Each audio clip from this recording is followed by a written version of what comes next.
Hello, everyone, and welcome back to the Balance Sheet. Thank you for joining us. I got Raj here, and we are ready to talk about another week in women's wrestling.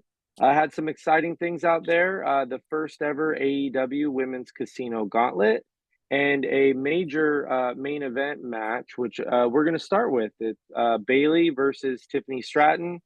Tiffy Time's first title defense in the main event of SmackDown this past Friday. Raj, what did you think of the match? Well, I mean, I will start there. My house is set to Tiffy time. And so I loved the match. If you just watch the match in a vacuum without the crowd on mute, let's say you watched it on mute, you're like, wow, this is a good match. They got 20 minutes, they got to tell a story, they were physical with each other, they did some innovative spots like Tiffany doing swanton into the power bomb.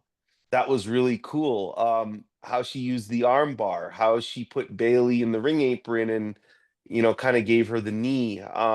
Bailey was very physical with her on the outside, suplex face first into the announce table.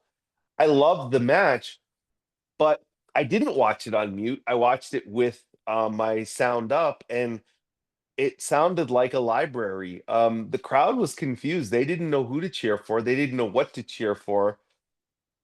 Tiffany is a babyface because of the crowd loves her.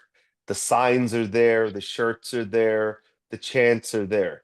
But Tiffany still wrestles like a heel, and it's confusing to the audience. And Bailey is a babyface. So now you have somebody who a crowd really likes in Bailey, and a crowd really likes in Tiffany, maybe a little bit more right now. So it's like, who's the heel? Who do we cheer for? Who do we not cheer for? What's the story here? And I thought the easiest way to do this match was Roxanne is sitting right there. And if you have Roxanne, I know Tiffany, they're trying to make her this baby face. So if Roxanne helps Tiffany win, it kind of goes against that, but it really doesn't because what was Tiffany's first promo about as champ? I outsmarted everybody. She's willing to win any way she can, even Right. as a babyface. So let Roxanne interfere in Bailey's match, cost her the title, and then Roxanne, rub it in her face. So they have obviously their feud that's going to happen in NXT. I just didn't understand beating Bailey clean like that. If other than that, you're going to do a reset for Bailey, like Bailey is going to tell the story of she's lost a step. She's kind of slow. She's getting older. She's just not able to keep up anymore, and she's going to be on the comeback trail. If that's the story they're going to tell, then this makes sense, but I didn't get it. I will say this, though. I know there's a lot of criticism about Tiffany out there. Um, One, is it too much too soon? Is this the next hot WWE, blonde, athletic, good looking woman who they're going to push? It was Charlotte, then it went to Alexa, now it's Tiffany. I will say this, in my opinion, Tiffany, remember this, people forget this. Charlotte started wrestling, I think, at 26. I think maybe 25. She started wrestling at 25. Alexa Bliss did come into the business pretty young, but I don't think Alexa Bliss in the ring has ever been as good as Tiffany is now, No, not in at my all. in my opinion. So I think Tiffany's criticism is not warranted. I think she's over. And that's the hardest thing in wrestling to get is over. And she is over. Look at the crowd, look at the reaction, look at um the people pointing to their wrist when she comes out. It's Tiffy time. So it's great that she's over. I'm more concerned on this one about Bailey. What are they doing with her? Is she going to get a story out of this? Or is she going to be now the Natalia of the division, where her whole goal is to put the up and coming talent over, and she's just kind of floundering because that Right. would be a crime. Bailey has always gotten herself very over, whether it's a baby face, whether it's a heel. She's been, in my opinion, the two best women's stories ever. the Golden Role Models and the Damage Control story with Io, I would think it's a waste of her talent. So my thoughts were the match was great, but the crowd was confused, and they need to figure that out with Tiffany. They need to figure out how she's going to wrestle.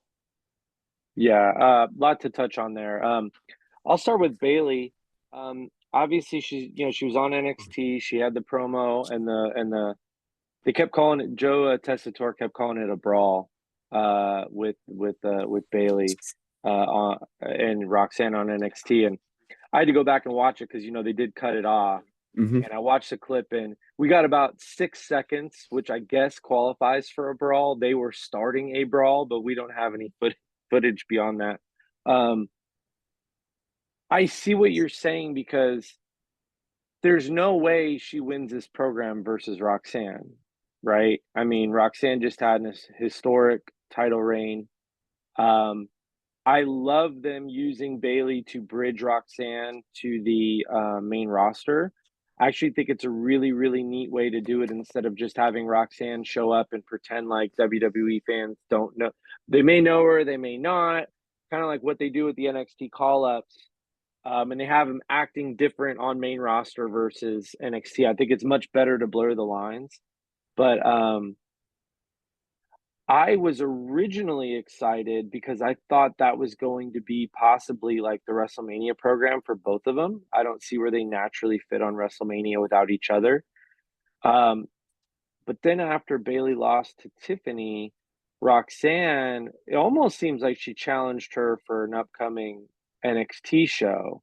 I don't think a match was made official or anything, but um, looks like they're getting into business on that one earlier. So we'll see on that, and it'll be interesting to see where it goes. Um, Tiffany, I think, is incredibly good in the ring for the amount of time she's been in there.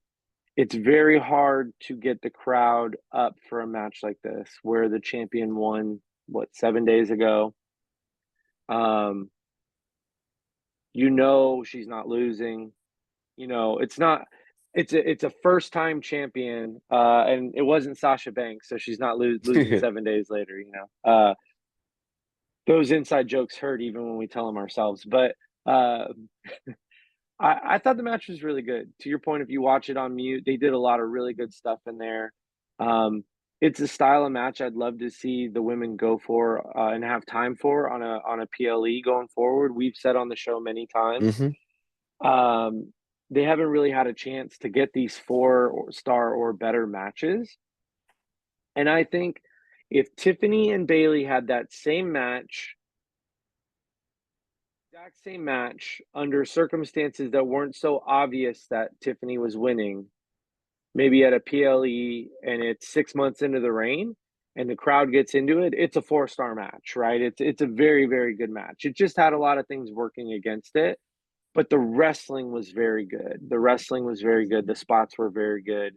Um, so it kind of taught me that I think Tiffany can hang, and we've got a chance to have some really good matches on this reign, which is what we're dying for as women's wrestling fans for WWE. Um, Last thing I'll say on it: first time I could remember in a couple years that a WWE crowd let us down on a match that was ultimately pretty good. They were pretty hot by the end of it. Like it wasn't crickets by the end, but the 20 minutes, it's certainly more often than not they were pretty quiet, and I think it was confusion. It wasn't apathy. It wasn't like they don't care about what was happening in the ring, but it was kind of like, they like Tiffany. Bailey hits a big spot. There was more oohs and ahs than cheers or anything like that. So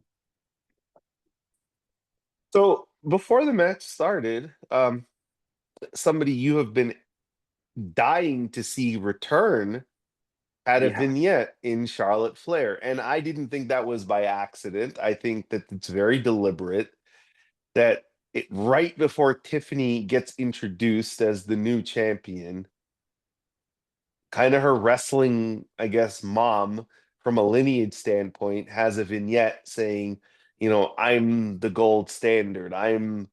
I'm the diamond in this business. It was a very, very Ric Flair-esque vignette where she's driving a Rolls Royce, she's in front of a private plane, she has diamond rings on, and very little about it was her actually training to come back, which I know you have wanted. That this is Charlotte at her rock bottom climbing back up because she had the devastating injury, and it's like what they were doing. I know you were definitely watching at these times with Triple H. If you remember in 2000 when Triple H came back, or 2002, where they did all these vignettes of him training, and then by the time he hit Madison Square Garden, he got the loudest pop of his career for sure, Right. where people went crazy. I was really hoping that they were going to do something like that with Charlotte, where they talk about the struggle, and does she still have it? And is she going to be able to return from the injury? But they went in a completely different direction. And I know Yeah. you have some opinions about this. So, what are your opinions about that vignette? Let me start by saying that I'm happy to see Charlotte Flair back in the ring. I've been kind of clamoring for it for several months. Wrestling is better when Charlotte Flair is wrestling. There's no doubt about that. Um, I miss Charlotte in the ring, and thus my feelings for her are very babyface related. And in case I haven't made it clear, I've had a lot of frustrations with Charlotte Flair and her booking over her career. So I don't always feel babyface about Charlotte Flair, right? Even when she's been a babyface, I think they've timed it very wrong. It's almost like they always zig when they should be zagging with her. And it kind of feels like they could be doing it again, but I think it's on purpose this time. And um, that vignette, it was effective because it seems like they need her to be a heel. And it took 30 seconds for me to be like, oh, this is why I get, annoyed with Charlotte Flair. And I mean that from like a heel perspective. Like, this is why I root against Charlotte Flair. Not that I don't annoyed, like I don't want her around. I want her back, but this is why I root against her. I was annoyed by the vignette. I was like, she gets everything. You know what I mean? Like in my mind, it was just like she gets everything. So I think Tiffany being as over as she is forces them to make Charlotte come back as a heel, because you do run the risk of really crushing Tiffany's momentum if everyone's so excited to see Charlotte and then they want Charlotte to beat Tiffany. That's so I think it's the right bit of business. It just bums me out because I think she could have got a monster pop. She'll still get a pop, like a great to see you pop. But if she comes out and cuts a promo that matches that vignette, she won't get a pop week 2. You know what I Yeah. mean? Like, and that's probably, I mean, division, which heels do you hate right now? The top. Who really makes you just like, oh, I want to see someone beat them? There's a spot available. Yeah, I didn't like any of it, and I'll tell you why. Yeah, You have this Royal Rumble coming up. The whole point of the Royal Rumble is the surprise entrance.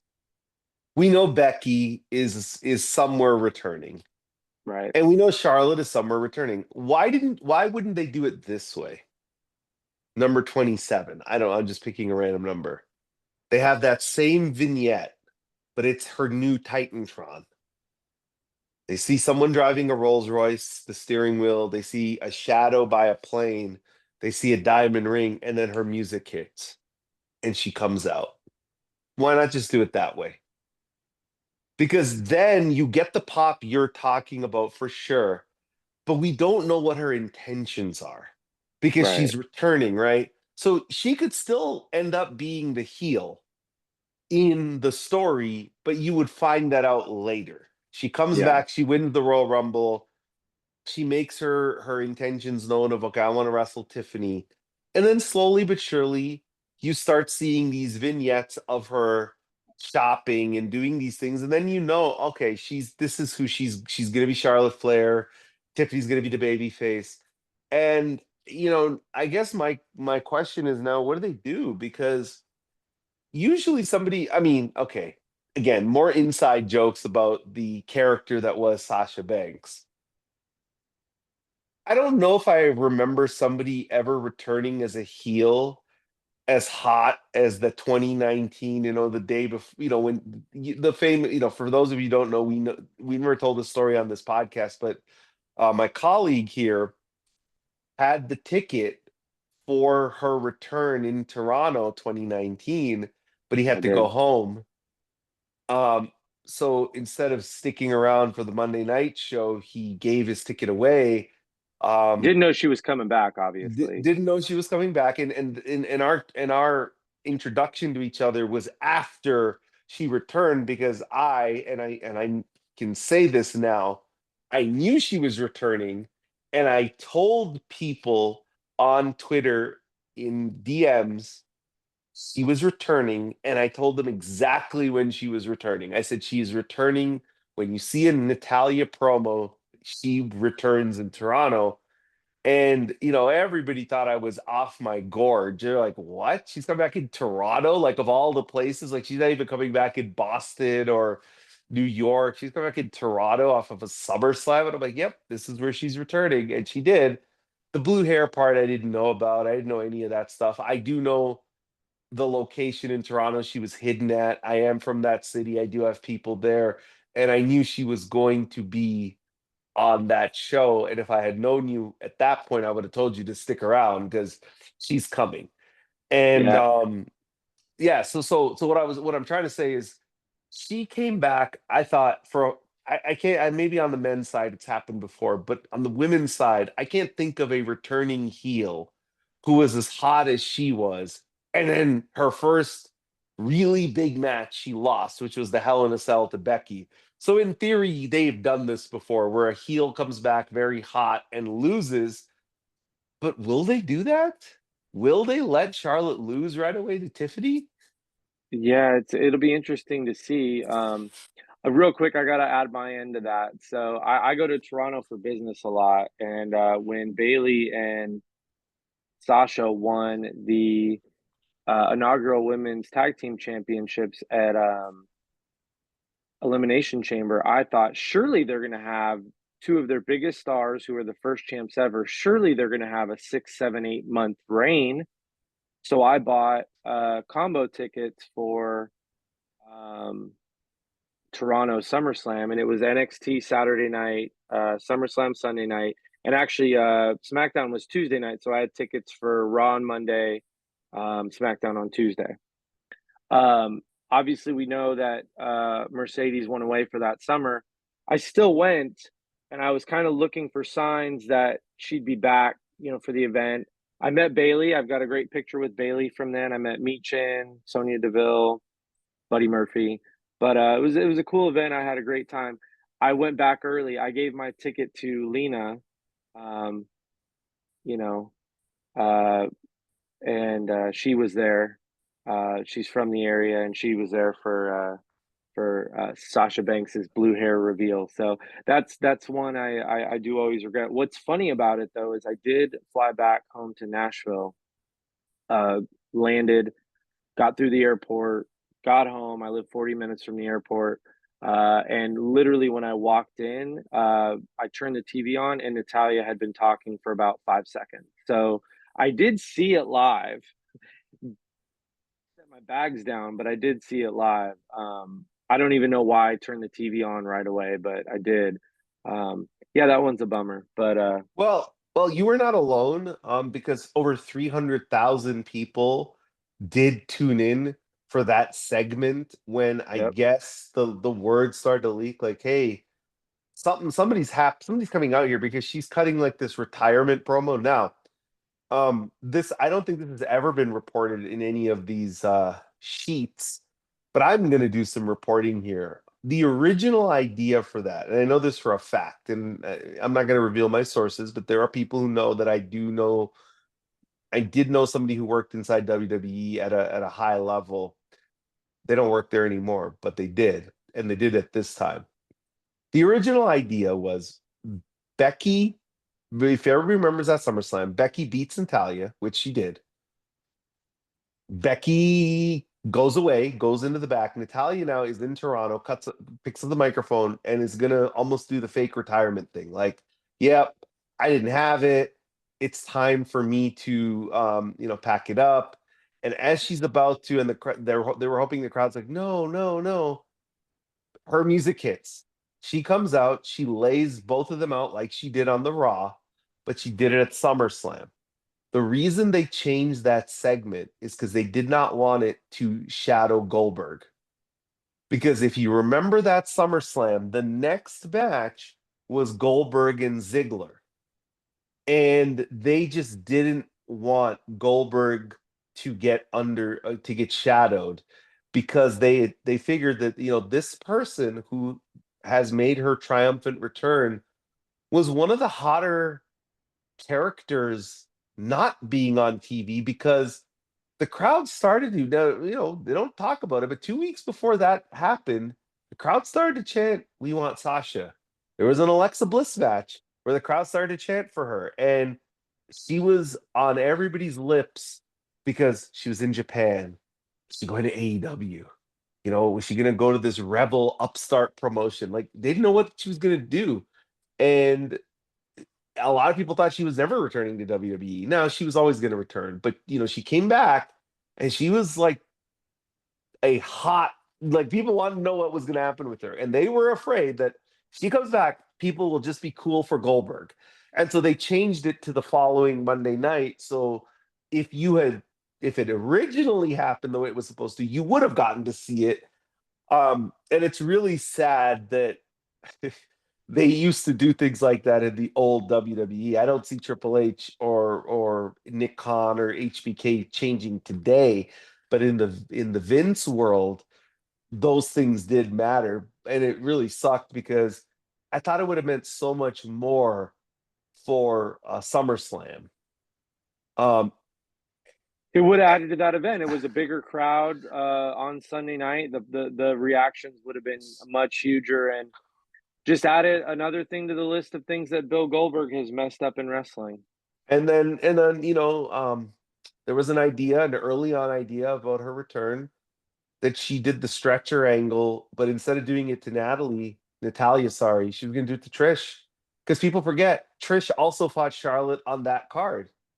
Yep. And, it's like, well, if you really want to become a heel, you take out the hometown girl, Yeah. not Natalia. But the reason it was Natalia, and this is not a knock against Becky, so I don't want anybody watching this to think I am knocking Becky. I'm not.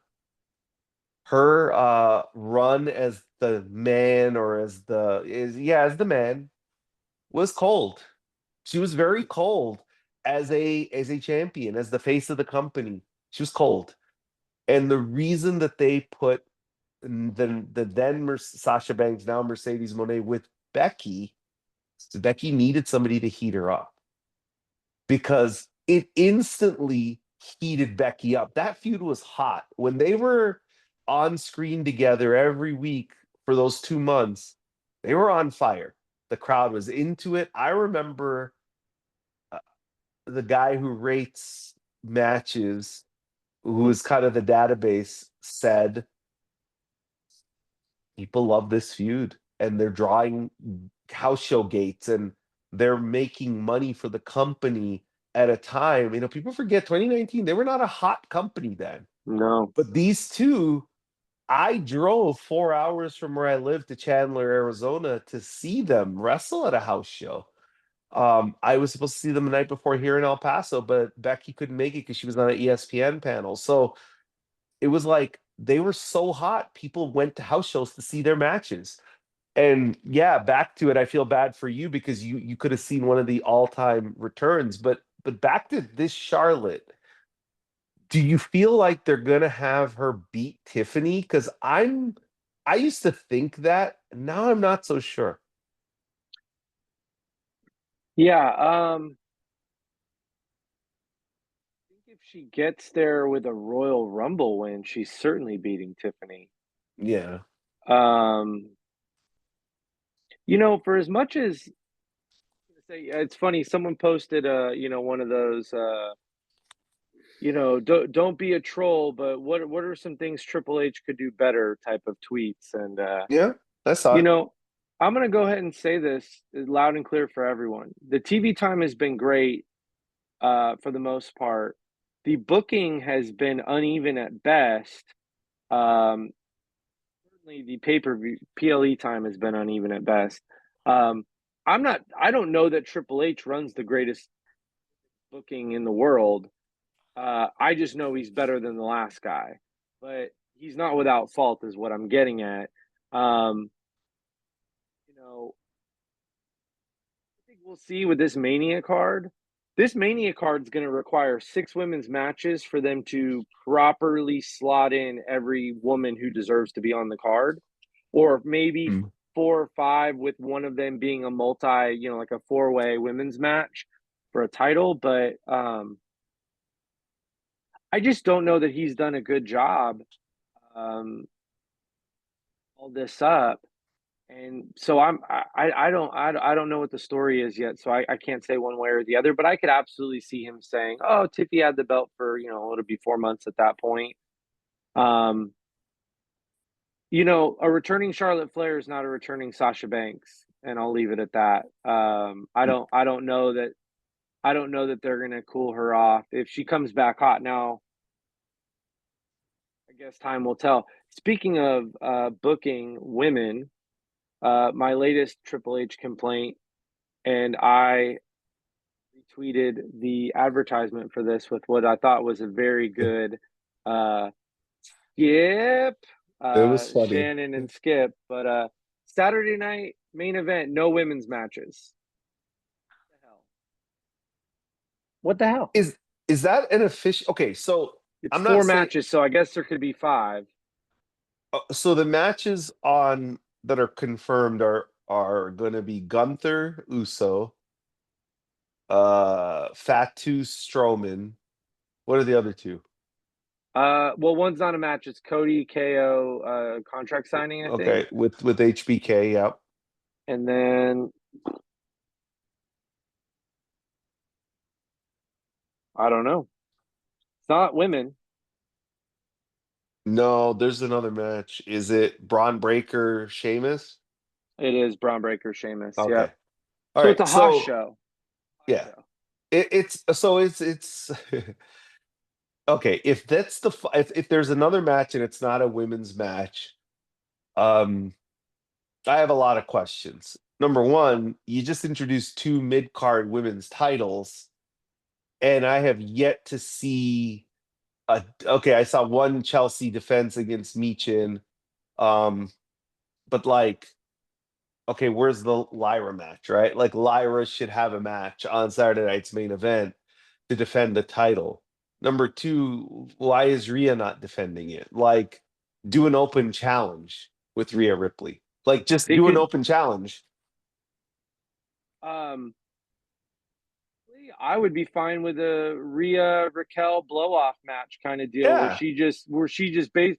I'm gonna say it. It fits the card, right? Rhea Raquel. yeah, yeah, That's a yeah. women's heavy hitter match, and just have her kind of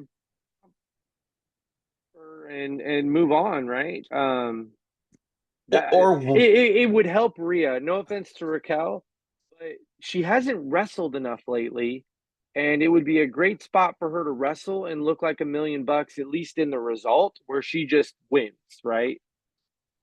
yeah, I'm a huge Rhea in the ring fan. Like, I think she's a really good professional wrestler. I don't think she's it's like almost like they don't want her to showcase it. They just want her to be like a superstar and not a superstar out of the ring and in the ring. I know they're gonna do, Jakara Lash Legend against Naomi Bianca at NXT Yep. January 28th in Atlanta. And I understand why they are putting that match on NXT because if you look at NXT's ratings, quarter by quarter, the women have been the best draw they've had. Yep. And so they are leaning into that on NXT. And kudos to them. Shawn Michaels has built up the audience to know that the women are very important. They've had women segments for a whole hour on that show.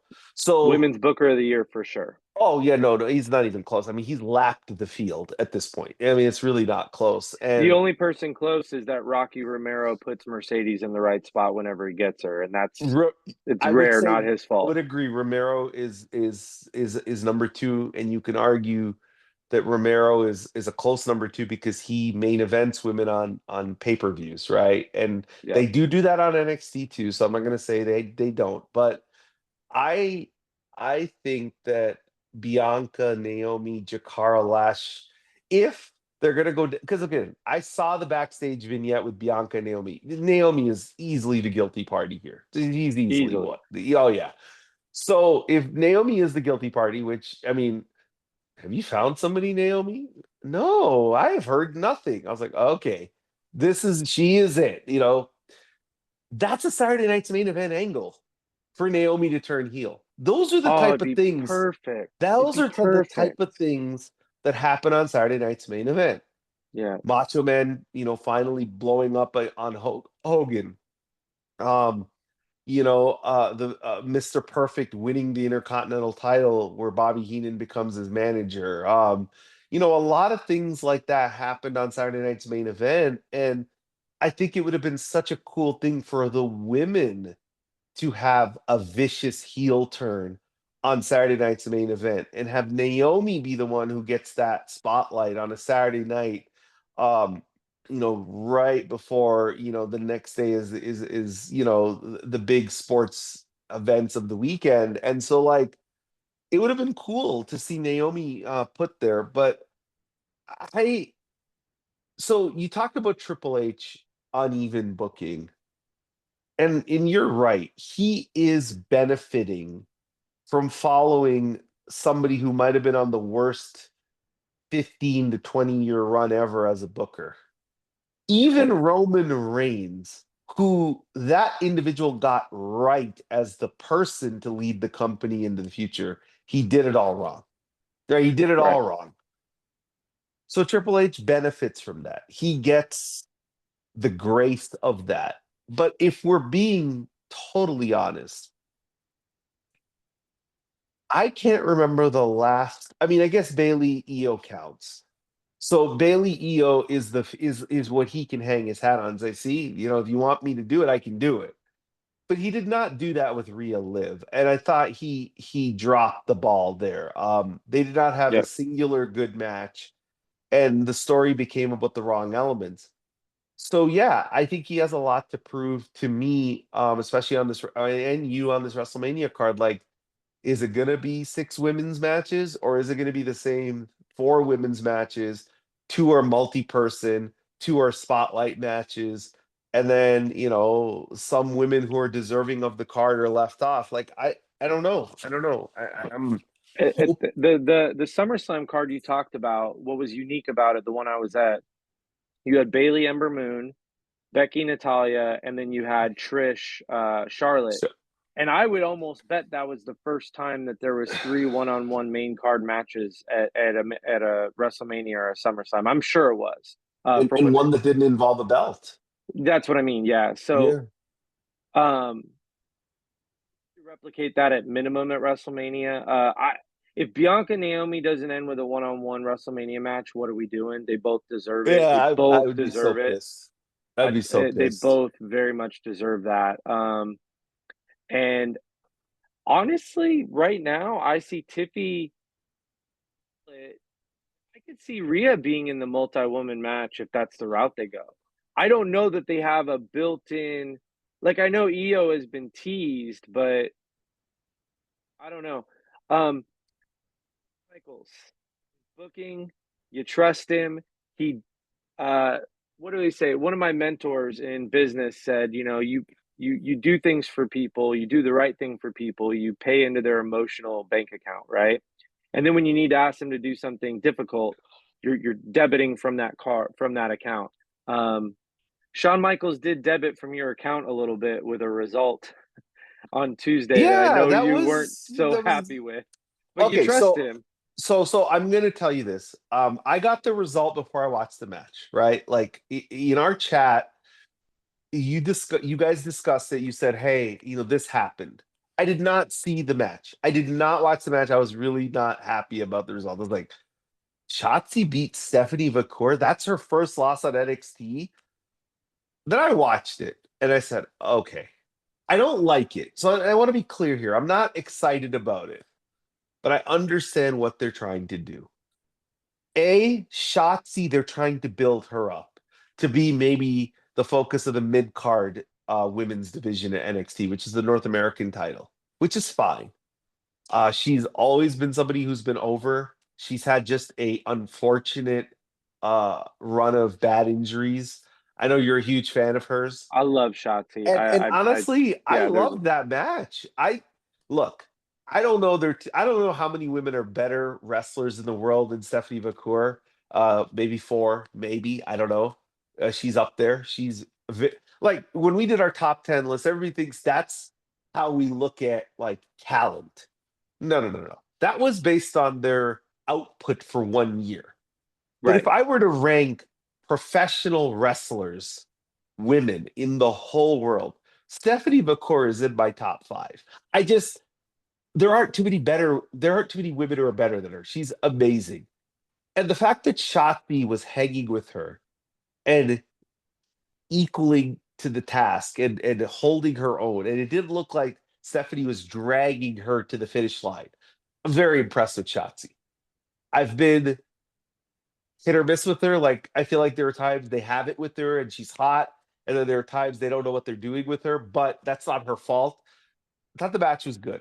I thought the way they told the story of Fallon Henley and that group, which is what a Fatal Influence saying, we're scared of Stephanie, so we're gonna take her out. We're not scared of Shotzi. We'll fight Shotzi. She's nothing. We'll beat her. And then Shotzi beats her. That's a good moment. I like that. That's a good storyline.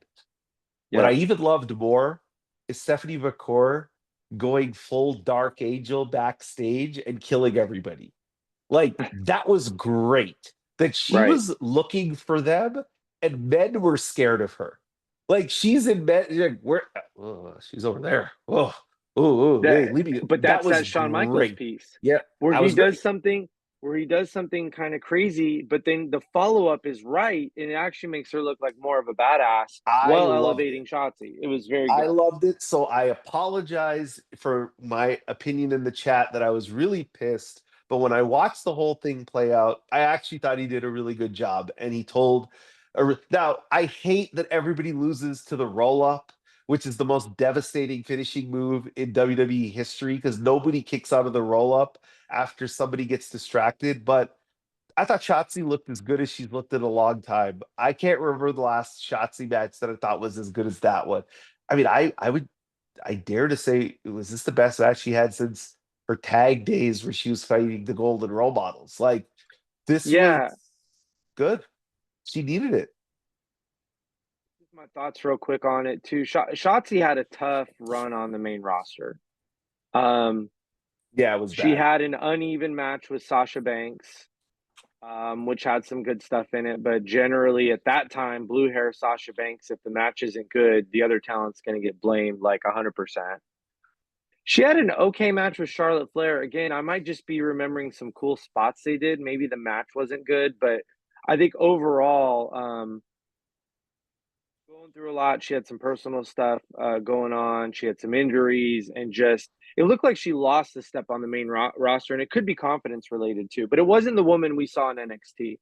I distinctly remember there being a battle royal where she was the most over woman in the battle royal when Shayna was kind of running things, I remember that. and Yeah. and she was very good in the Golden Role Models match where she was teamed up with Tegan.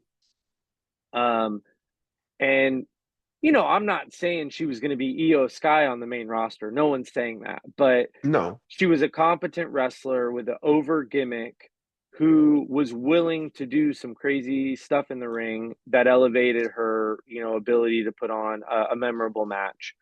Um, I'd love it if she could into some of that stuff without having to put her body at risk as much. I think she deserves to have a long career where she's not, getting beat up. So um, I hope they give her a long run in NXT. If you remember, she got injured in NXT because they sent her down almost as a confidence builder, and she was starting to look like the old Shotzi, and then hurt her knee. So I'd love to see her have a run with this North American North title. American Yeah. title. I love the group she's in. I think they all match each other's energy great, with Gigi and Tatum, and I'm excited for it. It's good, and I think with Stephanie, she is one of the best in the world. But they've obviously given the belt to Julia, and finding stories for Stephanie and elongating her ascension is necessary, or else she's just doing nothing. So I was originally like, I can't believe she lost. I can't believe they spent her first loss, not against Shotzi, that's fine, but on this show, kind of with no hoopla. But she's not going to be on main roster in June. They're No, elongating some storytelling for her, and that's fine. I I thought it think was it's going to be better. done. Yeah, it's going to be done I good. was shocked at how wrong I was. Like, I did not see any of the follow up to it. I just saw the result, but I watched it. I'm like, oh my God, like this version of Stephanie McCour is even more badass.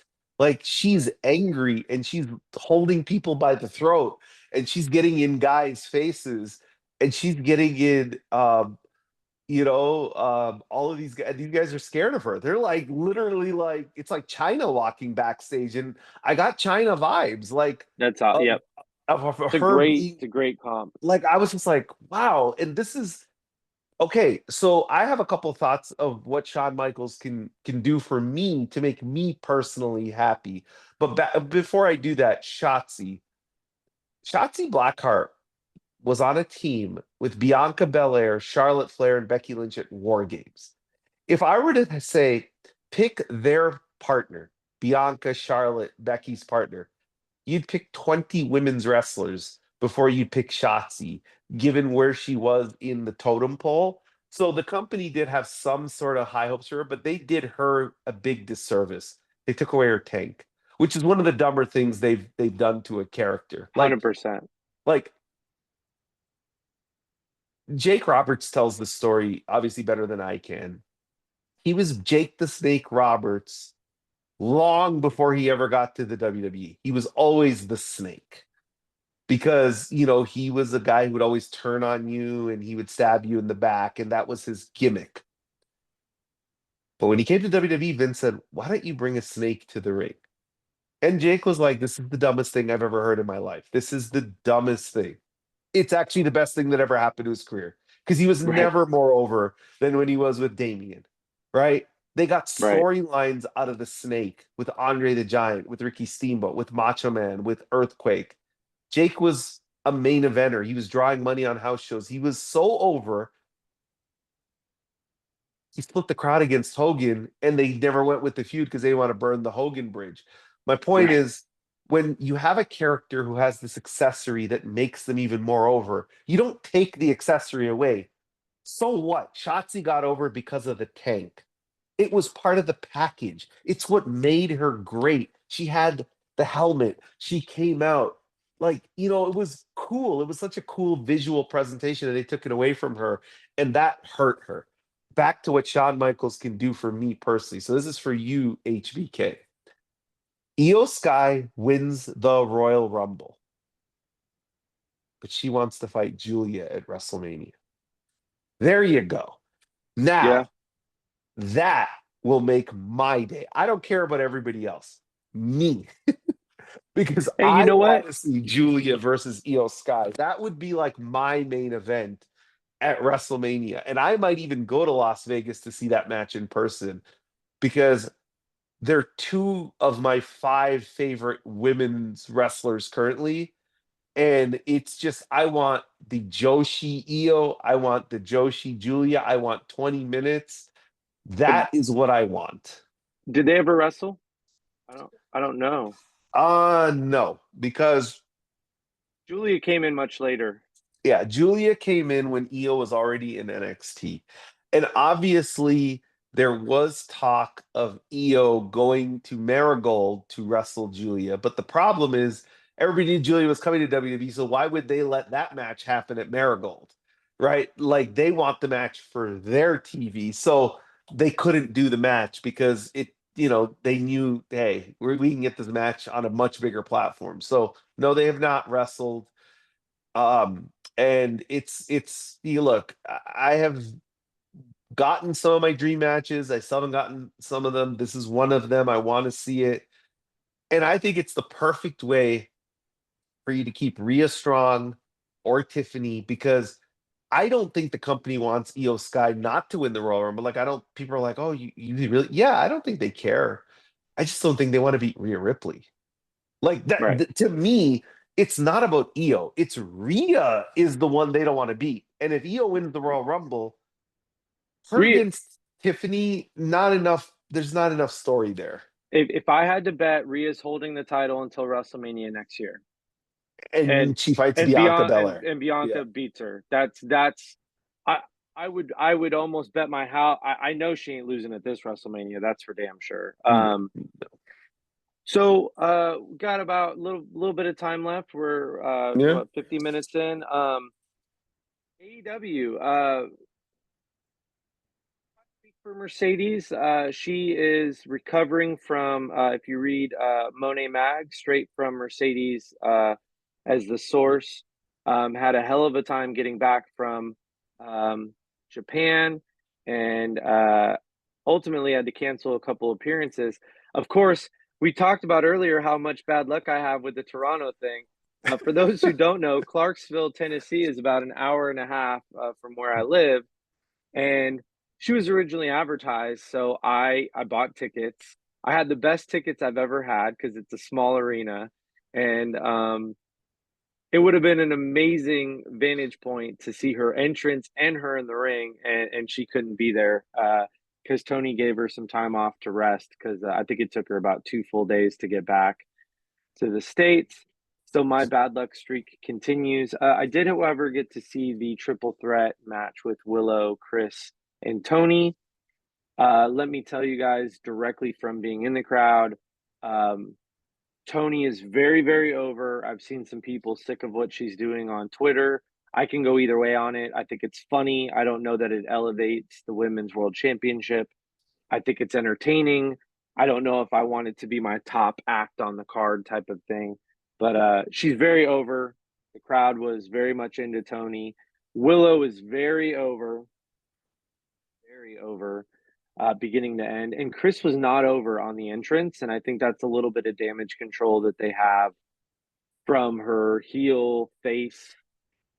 They haven't sewn that story up. I think it has nothing to do with Chris. It's just confusion with the crowd. She was very over in the ring, right? Especially as the match got deeper, and her work is so good. But it was a little quiet when she came out, if I'm being honest. Then that pivoted to the first ever women's casino gauntlet match. Let's get the complaint out of the way. It was way too short with way too few Yeah. women compared to what they've done for Mhm. the men's. Um, I think it was what, 14 minutes, something like that. Yeah. 14 Um, minutes.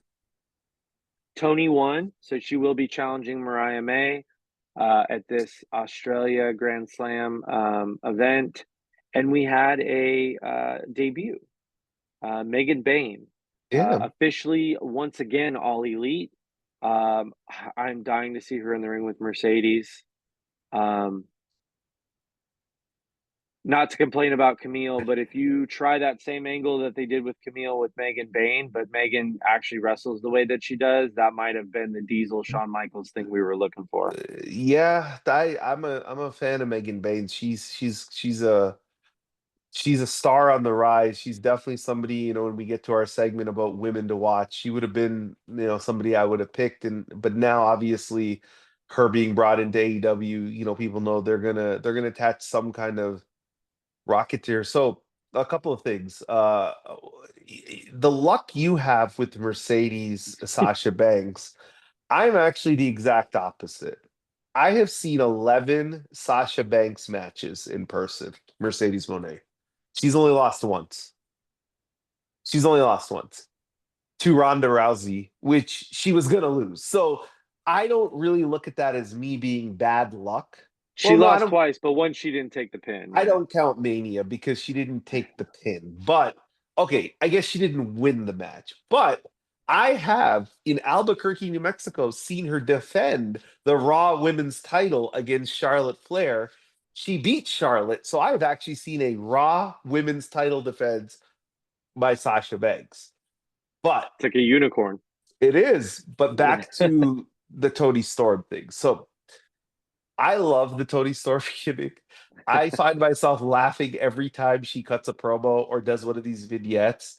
Uh, it's not the best wrestling, but it's the most entertaining thing that I think women have in all of wrestling right now. Like she gets in the ring after she wins the casino, or not the after she won, but the following episode. I don't know, the one that happened yesterday, where she's like in the ring and she goes, it's time I meet you, Mariah. You're the best in the business. You've been killing it. I think it's time I introduce myself to you. And the crowd's laughing. They couldn't hold it in. They're laughing. They're like, this is hilarious because It's different. Tony, did you see who she beat for the title? You watch Like, any film on Mariah May like I'm excited for, hey, she's like, I remember like how timeless Tony Storm was.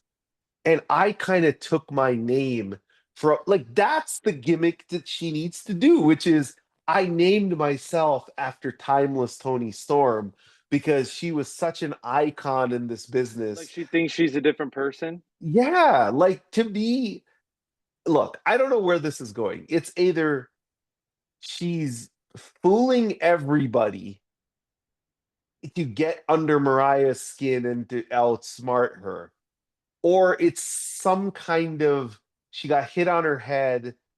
She became timeless Tony Storm. She got hit on her head again. She went back to rocker Tony Storm. She gets hit again, realizes I don't know where they're going with this, but I'm entertained because people can say whatever they want.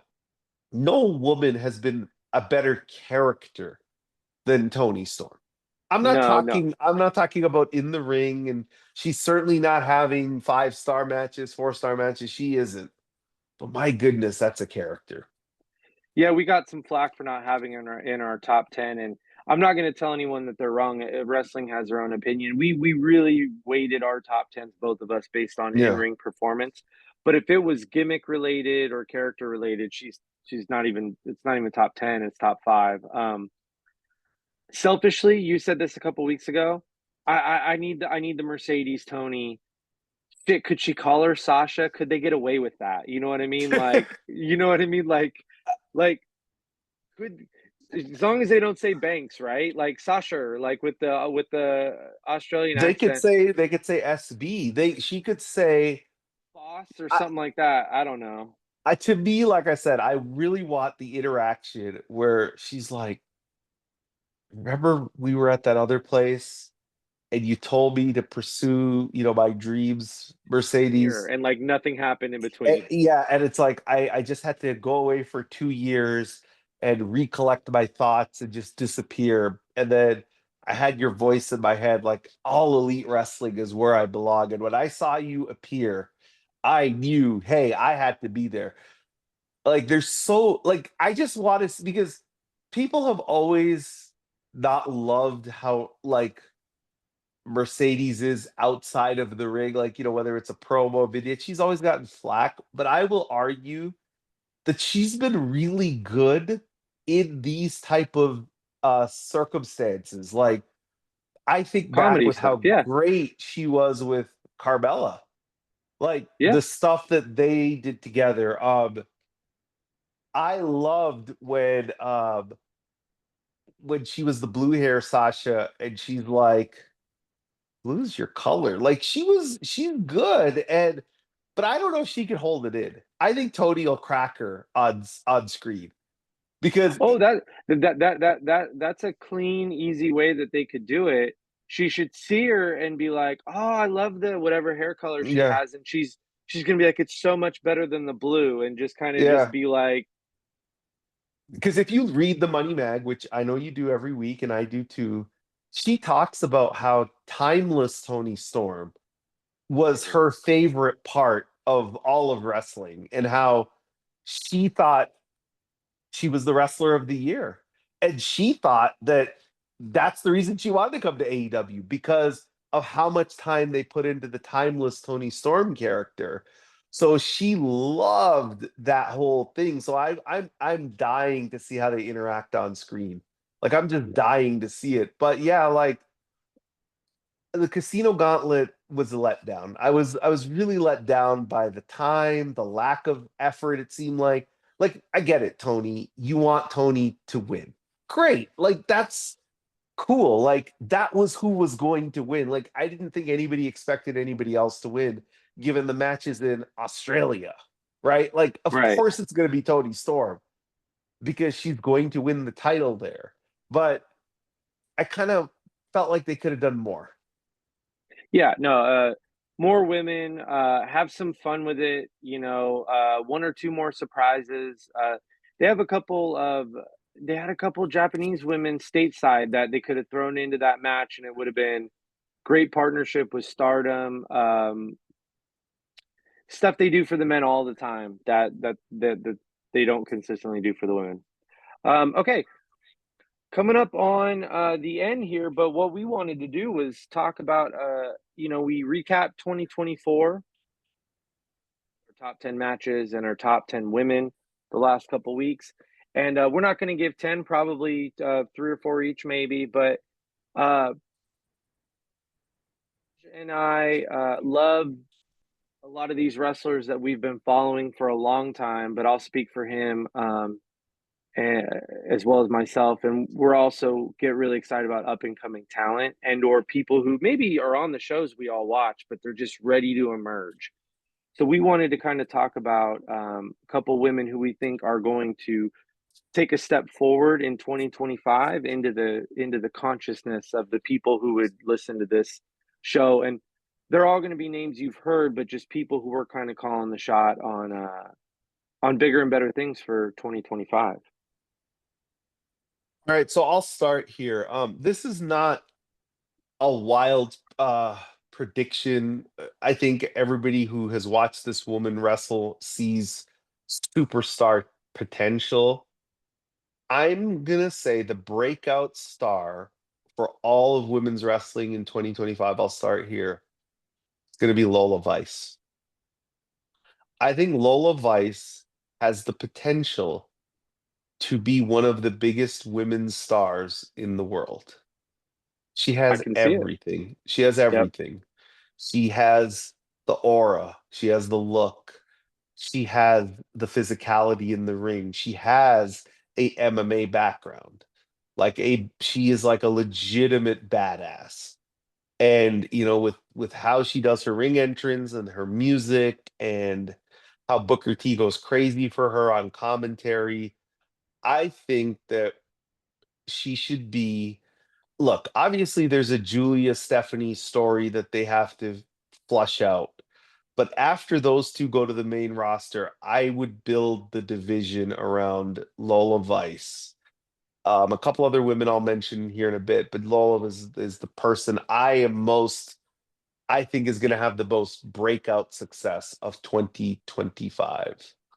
That's a great call. That's absolutely someone who um, is going to naturally work her way up. She may not have been. I think when she was signed, there was some buzz around it, but with who else has been signed since? But to your point, I think the crowd reactions, the fandom she'll be able to build on social media, um, and the some of the backstage promos she's had has been very, very good work. Who's Yep. only been in the business as long as her, so that's a good call out. My first one is going to be not on any of the main companies, though she was. My bold prediction for 2025 is a gigantic year from La Catalina Garcia in CMLL. I think she's well positioned as the top babyface in the company with Stephanie leaving. Um, I think she fought for their main title a couple times last year, and I think she would have won it if they would have known how the Stephanie thing was going to shake out. She also had some injury stuff that she went through last year. But here's my bold prediction. We know that the last remaining super arena history of wrestling that is on Mercedes' list that she's never wrestled in. She's wrestled everywhere she's ever wanted to wrestle except for one place, and that's Arena Mexico. So my bold prediction for 2025 is that the Mercedes Monet match in CMLL against in Arena Mexico will be against La Catalina Garcia. I think that's the best match that they can make. She's already wrestled Zeuxis. I don't, and I think if you're trying to expose and do business for CMLL that exposes one of their wrestlers to a grander audience, it's got to be La Catalina. She has the it factor. WWE signed her when she was 18 years old for a reason. Sky's the Yeah. limit for her. I think she'll end up in a main company again one day, but I think she'll run CMLL for a while, and I'm predicting a Mercedes match versus her. That would be phenomenal. It's a great pick. She's somebody who I thought was going to be big in NXT. Like I thought she was going to be big deal in NXT. They dropped the ball with two women. She's one, Saray's the other. Those are two women. I don't know how they missed the boat on them, both of them. Yep, It's a shock that they failed so miserably. But yeah, that's a great pick.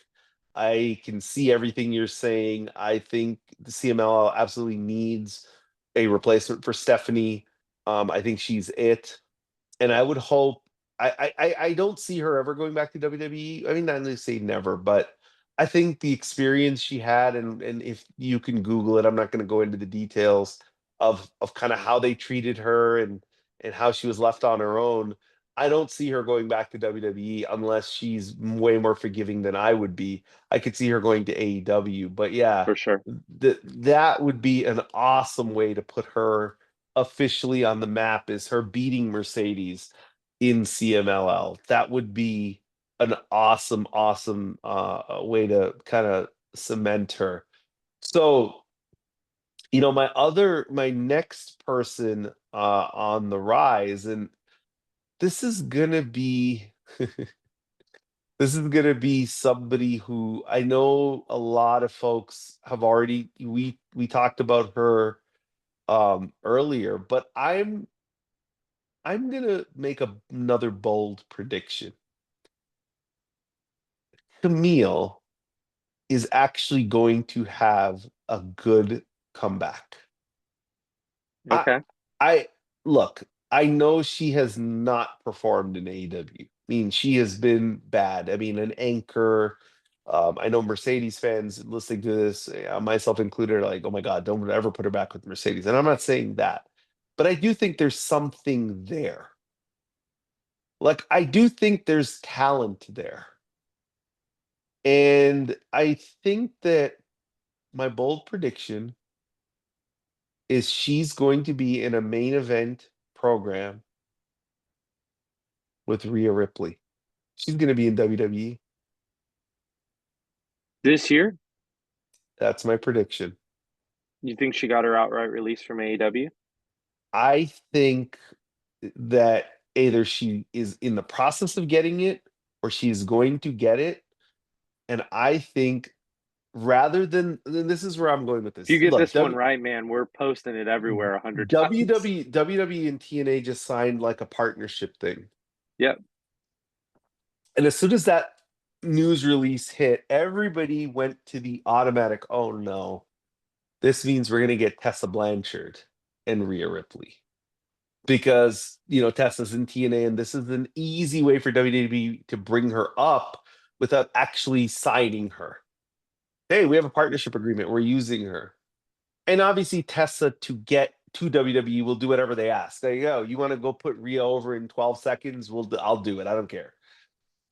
I say rather than take that risk, as you know, they've gotten a lot of flack about the Hogan thing. I would go after Camille. And I would maybe figure out a way to bring her into the company as somebody who attacks Rhea and have a feud with Rhea. And the reason I say that is I think Camille has a little bit more, she can do a little bit more in the ring than Raquel can. and I think that they might be able to get the best out of her. Yeah, So that's another bold prediction. that's super bold. All right, I've got two more. Um, I'll go with a name everyone knows, and this is a back end of the year thing because she's injured. And this is not just a prospect rankings. This is sometimes going to be people reclaiming their spot. I am incredibly disappointed with, I think most fans are, and I bet the performer is as well, with Kyrie Sane's Oh, run since she came back. And I think she had surgery on her arm. I don't know how long she's out. I don't know if it was 6 months or 9 months. This could be like a Survivor Series type prediction. But what I'm going to say is they're not going to screw this up a second time. And that when she comes back, it'll be with a vigor and a purpose that matches who the hell she is. Because let me remind everyone, if you have forgotten, her last match, title match as a singles champion, was against Mercedes Moné, Battle in the Valley, in one of the best matches to occur outside of WWE in North American history. Period. Like no, it top was one of the three. best women's matches ever. Yeah. And Kyrie was every bit a part of that as Mercedes was. Kyrie can go. Let me also remind you that Kyrie was one of the more decorated women in NXT. Um, and the first winner of the Mae Young Classic, which Triple H was booking, correct? hmm It's been real weird.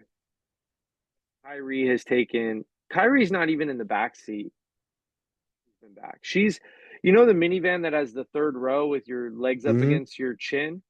That's Kyrie since she's been back, and I don't know if I she's don't even in the car.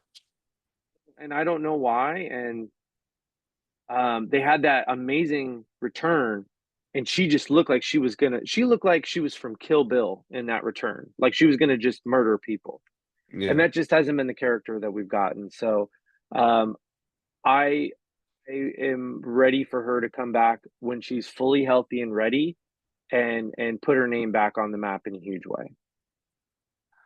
So here's my last one. And this is this is not a breakout star because everybody knows who this person is, but I have a bold prediction.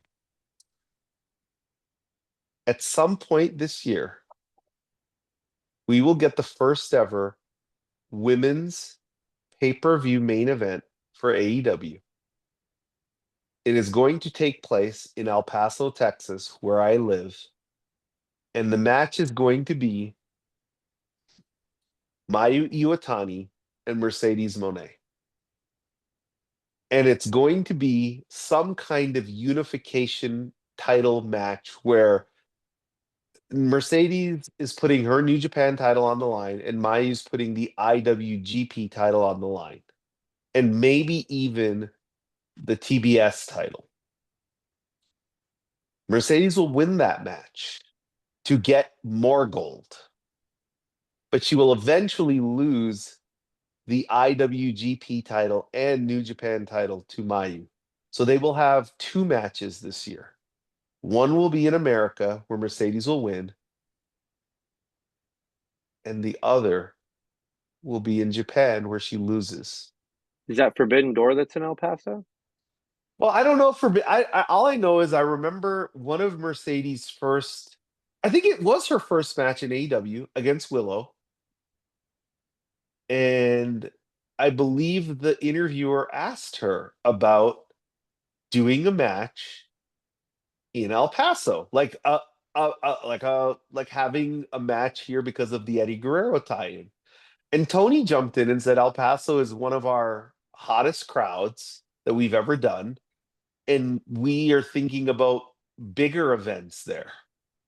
Okay. So then I'm almost putting this into existence because I will be ringside if that happens. But the point is, I do think there's a lot left on the Mayu Iotani Mercedes Monet match. I thought they got 10 minutes the first time, which was a crime, and I hated everything about the time they got.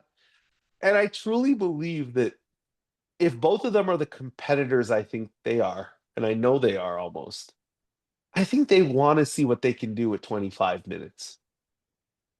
I, Like, I I, I find it hard to believe they don't because you're Mayu Iwatani, right? And you're having all these amazing matches without, and you're not doing it with Mercedes. You're doing it with other great women. And Mercedes is having these amazing matches with the same set of women Mayu's having great matches with. So you don't think they're saying, what can we do together? yeah, And you notice Mayu did wrestle in America. There's always been that she doesn't want to really come to America, wrestle, whatever. But I do think if they say main event, Mercedes, United States, home of Eddie Guerrero, I don't think even she could turn that down. So that is my bold 2025 prediction. that's a good one. I hope it happens. That would be great for all of us. All Yeah. right, so I'll finish us off with one more name. Um, we call this show the balance sheet for a reason, right? Anyone who's been with us for a while knows we, like to think of wrestling through what's good business, through the lens of what's good business. And I would say 2024 was a year that started off in women's wrestling very strong for AEW. They signed the greatest North American women's wrestler of all time and the biggest women's free agent of all time in Mercedes Moné. Um, it's been kind of a one loss after another since then, as far as the free agent scene goes. They lost out on Stephanie Vacour after highlighting her on a pay per view against said free agent. And that was really tough. They lost out on Natalia. I don't know that got to negotiations, but that would have been a really good win for them. And she ended up staying with WWE. And then Julia. We just said they got Megan Bain, so that's great. But I think Tony needs to start looking further into the future. I think he needs to be a little bit more bold, and I think with this WWE NIL thing that they've got going, Tony's going to have to call a shot on some of these indie women a little bit sooner. So my last one to watch is Maya World. We've talked about her on the show before. Incredibly athletic performer. They've had her on ROH a couple times, Ring of Honor. And I think she's only 2, 3 years in the business, but this is the type of woman that WWE puts an NIL or NXT contract on, puts them in the performance center, and they turn into freaking Bianca Belair. And I'm going to be honest, Maya's got top of the card upside Yeah, for wrestle. absolutely. She She's has the lethal. prodigy kind of thing. Okay, so I know we're at time here, but I don't like to renege on promises. So 2 weeks ago, I promised a story about how this hoodie I'm wearing connects to John Cena. So I'm going to tell the story very quickly and we can end on that note. So, okay, for anybody who can see it, this is MOP. MOP is the Mash Out Posse, iconic rap group from New York City. Okay. Way back when I was in working in the music industry, I had a relationship with WWE Canada. I also had a relationship with MOP, the group. I was friends with their manager and somebody who has managed them for over 20 years. And simply put, if you guys know anything about theme music, John Cena's theme song, the famous that song, at the very beginning, it samples MOP's Annie Up, right? It's the very beginning where it goes, Avenue, and that's okay. So that's MOP Annie Up. At the time when WWE was going through the process of clearing the samples for John Cena's album, that is a sample they had to clear. But them not understanding how the music business works, they wanted, we were talking about something else, and they were like, hey, do you know how to clear music samples? And I said, I don't, but what sample? And they played me the song. This is before the theme song became his theme song. And I said, oh, well, I know who that is. I know, I can put you in touch with that person. And so I gave them the connection to get in touch with the group so they could work through the publishing channels to get the sample cleared. So that is my little piece of John Cena's theme song. Hell of a story, hell of a connection to be a little part of. Well, hey, we appreciate everyone tuning in again and again. We continue to see numbers grow. Um, if you're enjoying the show, like and subscribe. We love to see people returning in the comment section every single week and talking about it on X. So appreciate all the support, guys, and good luck my co-host on a big game today. Very Eagles nervous. versus Rams. Yes, very nervous. I know your wife is a huge Matthew Stafford fan, and she'll be cheering for him. And I know the city of LA, our thoughts and prayers are with them. I know you're a Yeah, California person. I have, breaks my heart. Yeah, my kids are California born, so it's a tough thing, man. And you see those pictures, it's horrific. I mean, that's some of the most beautiful parts of America, and it's gone to ashes, and it's heartbreaking, it's sad. And I again, yeah, I don't have like that, like I want the Eagles to win, but I'm not like so anti-Rams in this case, simply because I know that, those players, they've been impacted. They're part of that community. So it's going to be a tough game, and I know this game is going to have a lot of weather to it in Philadelphia. And all I want is us to win, and I don't really care how we win. Like, I don't care if it's 10-7. I don't care if it's 3-0. I could care less. I just want to yep, win, and I want to keep playing. But yeah, thanks for the kind words, and we'll see how it plays out. yep. All right, thanks everyone. Appreciate it, and have a good week. And let's enjoy some more women's wrestling. Anything we got coming up that we got to shout out real quick? Well, no, I don't know really what's on the horizon this week because they haven't really announced Plan on Tuesday, anything. maybe. Yeah. Maybe Tuesday. We'll see what happens on NXT. Well, whatever happens, we'll talk about it next week. Thanks, everyone.